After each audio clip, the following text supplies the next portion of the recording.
ചൈനയിൽ പടരുന്ന HMPV അഥവാ ഹ്യൂമൻ മെറ്റാന്യൂമോ വൈറസിനെ കുറിച്ച് നിങ്ങൾ അറിഞ്ഞിരുന്നില്ലേ? എന്നാൽ ഇപ്പോൾ മറ്റൊരു ഞെട്ടിക്കുന്ന വാർത്ത കൂടി വന്നിരിക്കുന്നു. ബംഗളൂരുവിലെ ആശുപത്രിയിൽ 8 മാസം പ്രായമുള്ള കുഞ്ഞിൽ ഇതേ വൈറസിന്റെ സാന്നിധ്യം കണ്ടെത്തി. കർണാടക ആരോഗ്യ വകുപ്പ് സ്വകാര്യ ലാബ് റിപ്പോർട്ടിലൂടെ വൈറസ് സ്ഥിരീകരിച്ചു. വൈറസ് ബാധിതരായ ആളുകളിൽ പനി, ചുമ, മൂക്കൊലിപ്പ്, തൊണ്ടവേദന തുടങ്ങിയ പ്രധാന ലക്ഷണങ്ങളാണ് കാണുക. എന്നാൽ ഗുരുതരമായ കേസുകളിൽ ബ്രോങ്കൈറ്റിസ് അല്ലെങ്കിൽ ന്യൂമോണിയയിലേക്ക് വരെ നയിച്ചേക്കാം.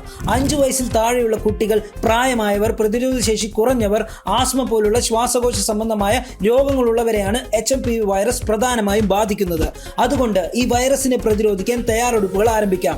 സോപ്പും വെള്ളവും ഉപയോഗിച്ച് കൈകൾ ഇടയ്ക്കിടെ കഴുകുക, അല്ലെങ്കിൽ ഹാൻഡ് സാനിറ്റൈസർ തീർച്ചയായും ഉപയോഗിക്കുക. തുമ്മുകയോ ചുമയ്ക്കുകയോ ചെയ്യുമ്പോൾ കൈമുട്ടുകൊണ്ട് മൂക്കും വായും മൂടുക. രോഗബാധിതരുമായി സമ്പർക്കം ഒഴിവാക്കുക, അല്ലെങ്കിൽ മാസ്ക് നിർബന്ധമായും ധരിക്കുക. കോവിഡ് പോലൊരു പ്രതിസന്ധിയുമായി പോരാടിയ നമുക്ക് ഈ വെല്ലുവിളിയെയും തീർച്ചയായും മറികടക്കാനാകും.